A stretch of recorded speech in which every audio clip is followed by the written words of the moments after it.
Hey everyone, it's Hurley from Inklips. Welcome to another video. I hope you guys are having a great day. Today I'm using this layered stamp set from Neat and Tangled with a bunch of geometric shapes and also these ink colors for some abstract layered stamping. And if you want to see that, just keep watching. So usually when you do layered stamping, you want to take the lightest color of an ink and then go with the middle color and the darkest color of all the same color family of inks. But today I'm going completely out of the ball range, nothing I've ever done before, nothing that's super my style, but I wanted to create a really bright and colorful card with these awesome geometric shaped tree layered stamps from Neat and Tangled.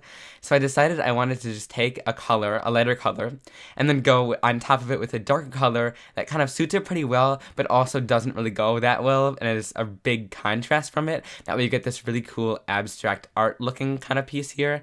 I used these geometric stamps in today's video, but you can use the pineapple layering stamps I've seen around, also some flamingos, anything that's really bright and bold that will really pop off your card and give it a really awesome look.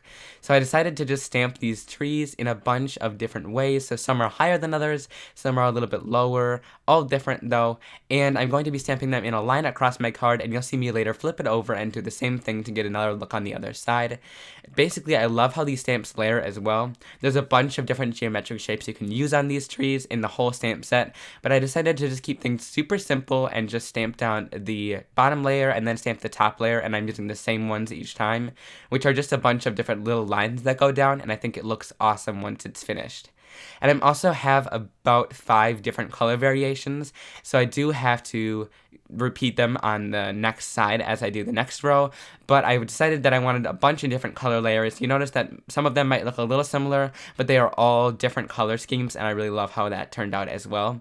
However, I wanted to keep the same kind of color families and saturations, so they all have the same brightness of the colors, if that makes any sense. So now I've flipped the piece of cardstock over, and wherever the 2 trees are on the other side, I'm stamping a tree on this side, right in the center of those 2, and it fits really nicely together since they're all kind of the same shape and the same geometric look. You just want to repeat kind of the same pattern on the other side using different and opposite colors that aren't in the exact same place or like right across from it, and I think that looks super cool once it's done. Now, like I say, with any stamp layering that I do, I usually don't get it super perfect, but I don't want to restart my card, and I love kind of the imperfections that you get with some of these stamps like this. So just get over top of the image, try to line it up as best as you can, but if it doesn't turn out perfect and if it doesn't turn out super well, it's a handmade card. Nobody's gonna really notice, nobody's gonna care, so just continue on and it's look really awesome in the end.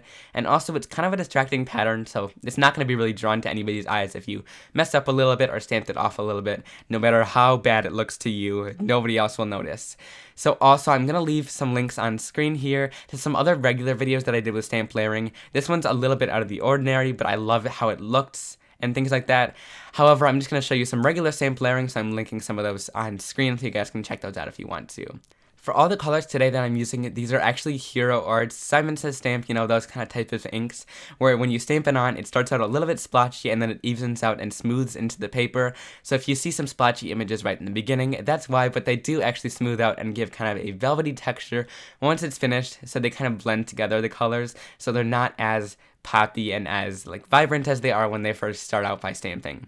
So then I'm going to be stamping these tree branches that go right on the center of all these trees, which gives it a little bit of a more grounding point since they're brown, and it also adds just a little bit more design to this piece, and all the stems are going to be hanging off, so I think it's a really fun look. After I'm done stamping that, I'm going to stamp down the sentiment with heat embossing on black cardstock. This is what I always do.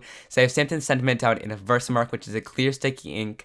I'm putting over opaque bright white embossing powder, and then I'm going to heat set that so that it gives a nice shiny effect and a really bright white sentiment.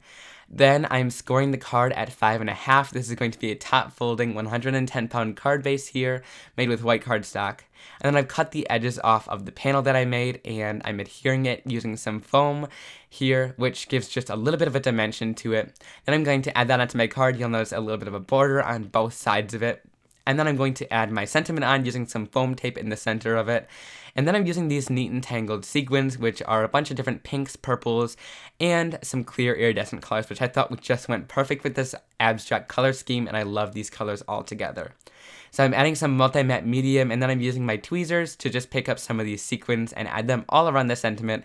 I try to stick with a little bit of a triangle design here because it looks more pleasing to the eye, and I just add 2 or 3 around the sentiment just to give it a little bit of a grounding point and more of a design look. So that's basically it for today's card. I hope you guys really enjoyed this video as much as I enjoyed how it turned out and creating it. It was super fun to make, and I love this look where it's a little bit of an abstract colors and it's not really all from the same color family. If you guys enjoyed this video, please give it a big thumbs up. I really appreciate that. Comment down below what you want to try this with, which stamp set. There's more videos on the screen right here. If you want to check out my blog, I'll link that on screen where there'll be a full supplies list and much more pictures. And if you click that subscribe button, you'll be a part of the Inklips family and never miss another video just like this one. I hope you guys will have a great day. Thanks so much for stopping by, and I'll see you very soon.